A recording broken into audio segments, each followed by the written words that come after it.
Okay, अस्सलाम वालेकुम guys. तो आज हम पढ़ेंगे प्लूरल इफ्यूजन के बारे में कि प्लूरल इफ्यूजन होता है। मान में हम बेसिकली मरीज से कहते हैं कि आपके लंग्स में पानी भर गया। अलग अलग चीज़ें हो सकती हैं इसके अंदर कि उसके अंदर क्या सीरियस फ्लूइड है, क्या उसके अंदर पस है, क्या उसके अंदर ब्लड है, उसके अंदर लिम्फेटिक्स चला गया। तो क्या क्या चीज़ें हैं उसके अंदर वो अलग अलग हो जाती हैं, लेकिन प्लूरल इफ्यूजन एक अलग टॉपिक है। तो प्लूरल इफ्यूजन जो होता है वो बेसिकली अगर हम थोड़ा सा पुराना वाला पार्ट देख लें कि लंग्स के अंदर क्या क्या लेयर्स होती हैं और क्या उसके अंदर फ्लूइड होता है और फ्लूइड कैसे बढ़ता है, तो हमें थोड़ा सा पता चल जाएगा कि व्हाट इज प्लूरल इफ्यूजन। जी, ये है हमारा लंग्स। और लंग्स के अंदर क्या होता है कि जो हमारा नॉर्मल लंग्स होता है वो एनक्लोज होता है प्लूरल कैविटी के अंदर। सो अगर हम इसको थोड़ा सा जूम करें तो जूम में पता चलेगा कि एक तो हमारी पैराइटल लेयर होती है एंड विसरल लेयर होती है, और उसके बीच में जो होता है प्लूरल कैविटी होती है जिसके अंदर प्लूरल फ्लूइड होता है, और वो थोड़ा सा होता है। तो इसका रीज़न ये रहता है कि दोनों आपस में जो है फ्रिक्शन नहीं होती दोनों लेयर के, तो इसलिए इस फ्लूइड का होना बहुत ज़रूरी है। लेकिन अगर ये फ्लूइड ज़्यादा क्वांटिटी में हो जाए तो ये हमारे लिए क्रिएट कर सकता है पैथोलॉजिकल कंडीशन। तो यही हम जानना चाहते हैं कि व्हाट इज़ प्लूरल इफ्यूजन। तो प्लूरल फ्लूइड जो होता है, जो हमें प्लूरल कैविटी के अंदर होता है, जो हमारे लंग एनक्लोज किया होता है, तो वो जो होता है वो पैराइटल लेयर ही उसको फॉर्म करती है और एब्जॉर्ब भी करती है, विच इज़ 8 ml से 12 ml तक टोटल इसका होता है। और ये जो रहता है अपने इसकी जो पैराइटल लेयर उससे क्या होता है लिम्फेटिक से एब्जॉर्ब कर लेता है। तो इस तरीके से एक्सचेंज होता रहता है इस फ्लूइड का, और 0.2 kg पर बॉडी वेट के हिसाब से ये होता है। तो ये थी इसके पेशेंट देखते हैं तो क्या होता है एक्सरे के अंदर जो ये कॉस्टोफ्रेनिक एंगल रहता है वो शार्प, नॉर्मली तो ये शार्प रहता है, लेकिन जब प्लूरल इफ्यूजन होता है किसी पेशेंट को तो ये कॉस्टोफ्रेनिक एंगल जो है वो ब्लंट हो जाता है। तो कितना अमाउंट ज़रूरी है प्लूरल इफ्यूजन होने में, तो इट इज़ 300 ml।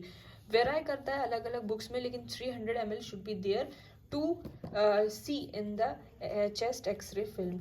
सो ये रीज़न है कि जो है हमारे इसके अंदर ये फ्लूइड होता है। अब why it is create pathological condition, क्या होता है, दो रीज़न होते हैं, या तो फ्री फ्लूइड जो है ज़्यादा फॉर्म होने लगा या कम एब्जॉर्ब हो रहा है, तो जो भी चीज़ है उसकी वजह से प्लूरल इफ्यूजन होता है। ठीक, सो सबसे इंपॉर्टेंट क्वेश्चन ये होता है कि प्लूरल इफ्यूजन में दो नेचर के फ्लूइड हो सकते हैं, ट्रांसोडेटिव फ्लूइड और एक्सोडेटिव फ्लूइड। बल्कि पूरी बॉडी में हमारे दो टाइप के फ्लूइड होते हैं, ट्रांसोडेटिव फ्लूइड और एक्सोडेटिव फ्लूइड।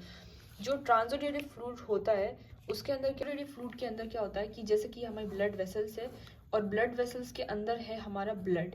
तो ब्लड वेसल्स के अंदर ब्लड है और ब्लड जो है इसके अंदर जो है रिस्टोर रहता है, वो लीक आउट नहीं होता है। तो ऐसा क्यों होता है, क्योंकि इसके अंदर होता है हमारा एक pressure which is called oncotic pressure. So oncotic pressure जो है वो क्या करता है, हमारे ब्लड वेसल्स के अंदर ब्लड प्लाज्मा को लीक आउट नहीं होने देता, जिसकी वजह से क्या होता है, इस प्रेशर की वजह से जो भी चीज़ है वो हमारे ब्लड वेसल्स के अंदर रहती हैं। लेकिन इसके खिलाफ एक प्रेशर होता है जिसको हम बोलते हैं हाइड्रोस्टेटिक प्रेशर। हाइड्रोस्टेटिक प्रेशर जो है वो जो है एक्सचेंज ऑफ मटेरियल इससे इसकी मदद से होता है। इसका होना भी ज़रूरी है और इसका होना भी ज़रूरी है, क्योंकि एक्सक्रेटरी चीज़ या मिनरल न्यूट्रिएंट जो न्यूट्रिटिव चीज़ है हमारे टिश्यू को, वो प्रोवाइड करना भी बहुत ज़रूरी रहता है। तो हाइड्रोस्टेटिक प्रेशर के थ्रू जो ब्लड वेसल्स में जो भी न्यूट्रिएंट है, जो एक्सक्रेटरी जो चीज़ है वो भी निकलना ज़रूरी होता है, तो which is by the help of hydrostatic pressure. लेकिन हाइड्रोस्टेटिक प्रेशर जो हमारे ब्लड वेसल्स में होता है वो होता है कम, और ऑनकोटिक प्रेशर होता है हमारे ब्लड वेसल्स में ज़्यादा। तो क्या होता है, इस ये कभी कभी ये ऑनकोटिक प्रेशर हमारे ब्लड वेसल्स में क्या होता है, कम होने लगता है, और जिसकी वजह से क्या होता है, ये जो पहले जो रिस्टोर था, लीक आउट नहीं हो रहा था, लीक आउट होने लग जाता है। तो ऑनकोटिक प्रेशर के बिहाइंड जो है एक protein which is called albumin protein. तो एल्ब्यूमिन प्रोटीन आप देखोगे रिपोर्ट में, पेशेंट की रिपोर्ट में, अगर एल्ब्यूमिन प्रोटीन जो है उसको जनरलाइज एडिमा हो रहा होता है, तो फटाक से आप ये वाला जो है जो पूरी सीबीसी रिपोर्ट में ये एल्ब्यूमिन वगैरह का भी आता है पिक्चर, तो आप वो देखें तो एल्ब्यूमिन प्रोटीन जो है वो कम हो रहा होता है।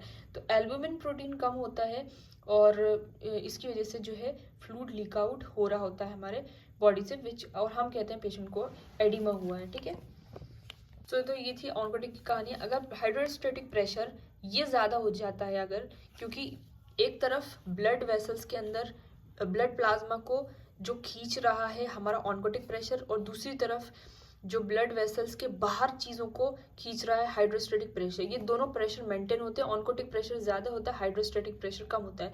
लेकिन किसी वजह से अगर ऑनकोटिक प्रेशर कम हो जाए और हाइड्रोस्टेटिक प्रेशर यानी कि जो बाहर खींच रहा है फ्लूइड को वो ज़्यादा हो जाए तो पैथोलॉजिकल कंडीशन क्रिएट होगी।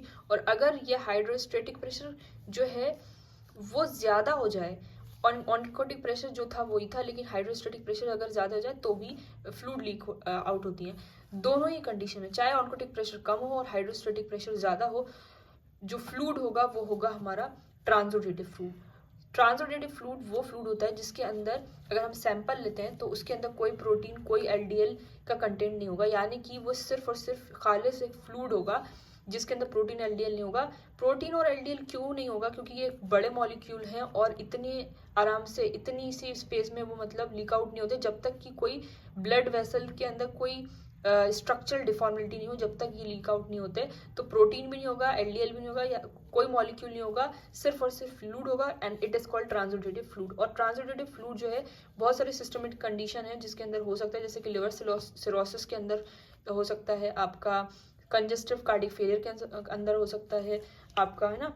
तो रीनल फेलियर के अंदर भी होता है। तो renal failure, liver cirrhosis, congestive cardiac failure, इन सारी सिस्टमिक कंडीशन में जो है ट्रांसोडेटिव फ्लूइड जो है वो आपको देखने को मिलेगा, ठीक है। ये जो एक्सोडेटिव फ्लूइड है उसके अंदर क्या होगा, हमारे ब्लड वेसल्स के अंदर स्ट्रक्चरल डिफॉर्मिलिटी होगी। ब्लड वेसल्स के अंदर प्रेशर का कोई रोल नहीं होगा, बल्कि जो स्ट्रक्चर है उसके अंदर ही डिफॉर्मिलिटी हो रही होगी, वो ही जो है किसी तरीके से डिस्ट्रॉय हो रही होंगी किसी भी तरीके से, जिसकी वजह से हर चीज़ लीक आउट हो रही, मतलब एलडीएल और प्रोटीन लीक आउट हो रहे होंगे। तो इसका मेन ये है कि एक्सोडेटिव के अंदर आएगा प्रोटीन एंड एलडीएल, और इसकी वजह से क्यों आएगा, जैसे कि कोई भी ट्यूबरक्लोसिस वाला मरीज है, उसका टीबी का ऑर्गेनिज्म क्या करता है, वहाँ का जो वेस्कुलेचर है उसको डिस्ट्रॉय कर देता है, जिसकी वजह से वॉल हो जाती है लीकी और फ्लूइड हो जाता है बाहर। और फ्लूइड के साथ साथ चलता है आपका प्रोटीन और एलडीएल भी बाहर आने लगते हैं। जो फ्लूइड होगा वो होगा एक्सोडेटिव फ्लूइड, क्योंकि उसके अंदर होगा प्रोटीन और एलडीएल का content, so it is called exudative fluid. आगे वाली वीडियो में बताती हूँ।